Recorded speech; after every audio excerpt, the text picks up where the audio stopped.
दर्शकों नमस्कार, राम राम, जय श्री राम और जय माता दी। मैं हूं अश्विनी मगोत्रा और आप देख रहे हैं अपना पसंदीदा न्यूज चैनल जम्मू तर्कश। सुबह का वक्त और कुछ चुनिंदा समाचार। तो चलिए पहले मुख्य समाचार सुन लेते हैं, फिर विस्तार से सुनेंगे। मेरा डेथ सर्टिफिकेट गुम हो गया है। क्रिकेट लीग के नाम पर बड़ा घोटाला। 8वें वेतन आयोग का गजट जारी हो चुका। कांग्रेस सांसद शशि थरूर अब खतरों के खिलाड़ी। पत्नी के गहने लेना कोई क्रूरता नहीं है। दिल्ली के एयर प्यूरीफायर की हालत देखकर आंखें फट जाएंगी। कल फिर छत्तीसगढ़ में भयानक रेल हादसा हो गया। केयर टेकर नहीं पटक कर कुत्ते की जान ले ली। 43 साल एक बेगुनाह जेल में रहा। पहला समाचार भी बड़ा अजीब सा है दर्शकों। जब किसी की कोई चीज गुम हो जाती है, जैसे purse, identity card, voter card या कुछ भी चीज गुम हो जाती है और वो एक न्यूज़पेपर यानी कि अखबार में एडवर्टाइजमेंट भी देता है कि भाई मेरी फलां चीज़ गुम हो गई है और इस एड्रेस पर पहुंचा दीजिए, आपको इनाम मिलेगा या वगैरह वगैरह जो भी होता है। लेकिन आज मैं आपको एक ऐसी एडवर्टाइजमेंट दिखा रहा हूं जिसमें एक आदमी ने एडवर्टाइजमेंट दी हुई है और एड्रेस है असम का।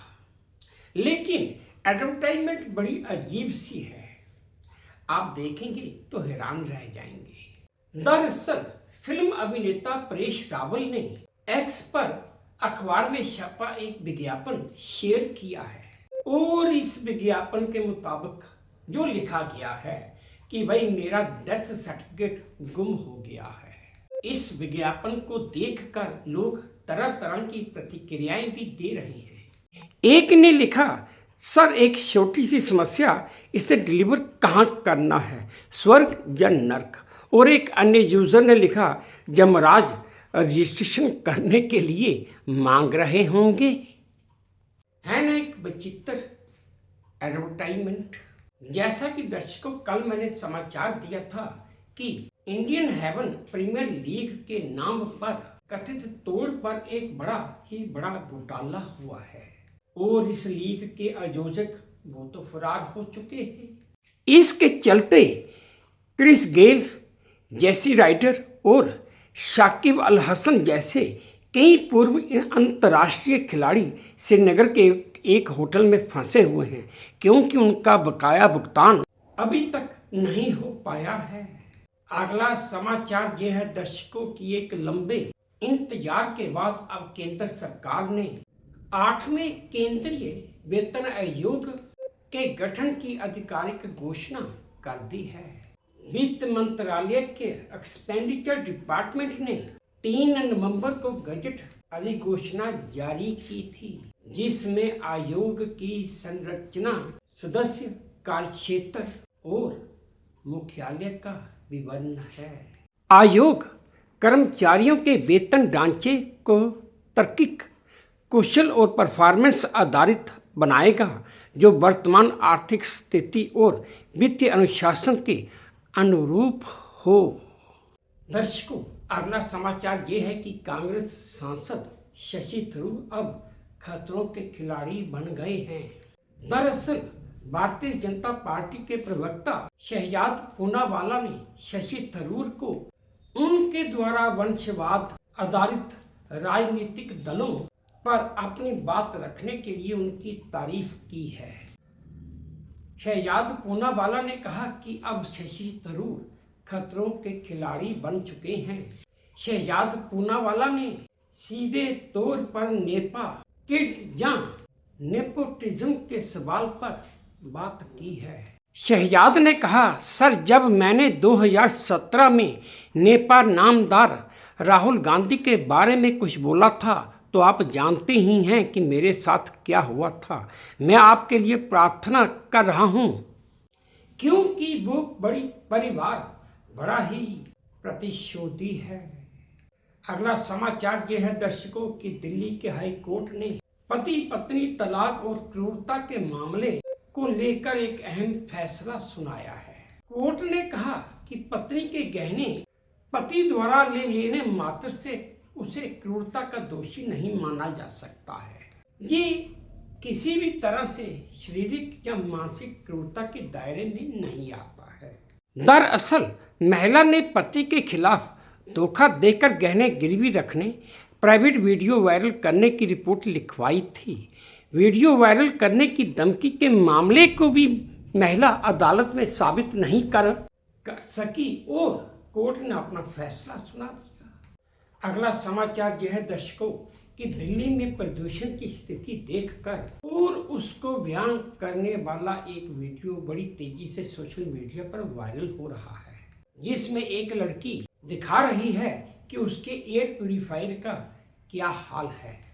उस वीडियो में साफ देखा जा सकता है कि एयर प्यूरीफायर के भीतर से भारी मात्रा में निकले डस्ट को दिखाकर लड़की कहती है कि दिल्ली की आबो हवा आपको बहुत बीमार करने के लिए काफ़ी है। Video x handle @ Shivani Sahu ने से शेयर किया गया है। डस्ट देखकर आप अंदाज़ा लगा सकते हैं कि दिल्ली में लोगों का क्या हाल होगा। दर्शकों, आप ये वीडियो देखिए जो मुझे V2 न्यूज़ के सौजन्य से प्राप्त हुआ है। दर्शकों, ये है वो एयर क्वालिटी को प्यूरीफाई करने वाला एयर फिल्टर जिसके बारे में यह लड़की आपको बता रही है। दरअसल इस वीडियो में एक उसकी आवाज़ तो है, लेकिन साथ में एक म्यूज़िक भी भरा हुआ है बड़ी डिम आवाज़ में, और यूट्यूब पर कॉपीराइट की वजह से मुझे उसकी आवाज़ बंद करनी पड़ी और आपको मैं खुद बता रहा हूँ, आप खुद देख भी रहे हैं। अगला समाचार यह है दर्शकों कि कल छत्तीसगढ़ के बिलासपुर में एक बड़ा रेल हादसा हुआ है। कोरबा पैसेंजर ट्रेन और एक मालगाड़ी के बीच में बड़ी जोरदार टक्कर हुई, जिसमें 10 लोगों की मृत्यु हो गई। रिपोर्ट्स के मुताबिक कई यात्री घायल बताए जा रहे हैं। हादसा बिलासपुर कटनी रेल सेक्शन के लाल खदान इलाके में हुआ था। फिलहाल जब तक ये समाचार आया, रेस्क्यू ऑपरेशन जारी था। दर्शकों, आप ये वीडियो देखिए जो मुझे V2 न्यूज़ के सौजन्य से प्राप्त हुआ है।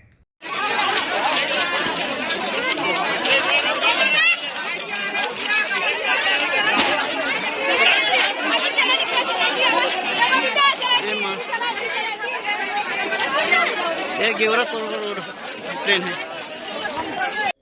अगला समाचार यह है दर्शकों कि बेंगलुरु में एक केयर टेकर ने एक कुत्ते के बच्चे के भौंकने पर नाराज होकर उसे नीचे जमीन पर पटक दिया और उसकी जान ले ली। दरअसल 29 वर्षीय महिला जो एक केयर टेकर थी, वो 2 छोटे कुत्तों को लेकर लिफ्ट में पहुंची और उन 2 कुत्तों में से एक कुत्ता भौंकने लग पड़ा, जिससे वो केयर टेकर नाराज हो गई और उसने उसे रस्सी से उठाकर नीचे जमीन पर पटक दिया, जिससे उसकी मृत्यु हो गई। और फिर मालिक को जाकर कहानी सुनाई कि लिफ्ट में अचानक गिरकर डॉग मर गया। जब डॉग मालिक ने लिफ्ट की CCTV फुटेज चेक की तो केयर टेकर की करतूत का खुलासा हुआ। इसके बाद उस केयर टेकर को पुलिस ने गिरफ्तार कर लिया है। दर्शकों, आप ये वीडियो देखिए जो मुझे V2 न्यूज़ के सौजन्य से प्राप्त हुआ है।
दर्शकों, आज का आखिरी चुनिंदा समाचार ये है कि अमेरिका में 43 साल तक एक भारतीय जो एक गलत आरोप में जेल में बंद रहा, उसे अब कुछ राहत मिली है।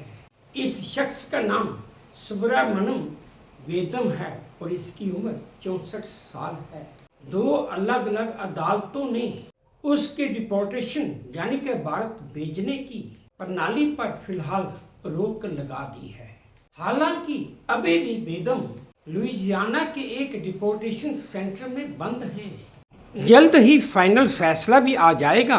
बता दें कि वे अमेरिकी राज्य पेंसिल्वेनिया के स्थायी निवासी हैं और 1980 में उन पर अपने क्लासमेट की हत्या का एक आरोप लगा था। दर्शकों, ये थे आज के कुछ चुनिंदा समाचार जो मैंने आप सबके साथ साझा किए। उम्मीद करता हूँ आपको ठीक लगे होंगे। अगर ठीक लगे हैं तो मेरी वही प्रार्थना कि प्लीज़ मेरे इस चैनल को लाइक कर दीजिए, शेयर कर दीजिए और सब्सक्राइब भी कर दीजिए। और हाँ, अपने कमेंट्स मेरे कमेंट बॉक्स में ज़रूर डालिए ताकि मैं उन्हें भी ध्यान से पढ़ सकूँ। बस अब इसी उम्मीद के साथ आप सबसे विदा लेता हूँ कि आप अपना भी ध्यान रखेंगे, अपने देश का भी ध्यान रखेंगे।